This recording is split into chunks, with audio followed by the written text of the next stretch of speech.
Vinir sun'iy emal hisoblanadi. Bu degani emalni ustiga sun'iy emal qo'yish amaliyoti bilan vinir qo'yiladi. Vinirni qo'yish uchun ozgina joy ochish kerak bo'ladi, tish chaqlab. Yoki shundoq vinir o'zini yopishtirib qo'ysangiz, qanchadir miqdorda baribir qalinligi bo'ladi vinirni. Tish juda ham katta yoki qo'pol ko'rinib ketadi, xunuk ko'rinadi. Shuning uchun buni estetikani to'g'rilash uchun vinir qo'yishdan oldin ozgina emal ustidan chaqlab yuboriladi. Tish shakli va rangi o'zgartirilgan holatda qo'ydiriladi. Xo'p, yana bo'lishi mumkin chaqlanmasdan qo'yiladigan vinirlar. Bular shu luminir deyiladi. Luminirlar tishni chaqlamasdan qo'yiladi. Bu qanaqa?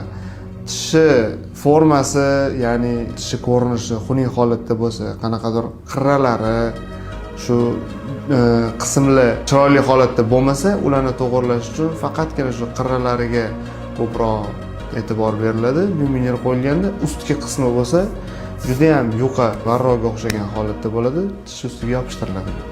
Bular luminirlar. Chaqlatishni xohlamagan insonlar uchun.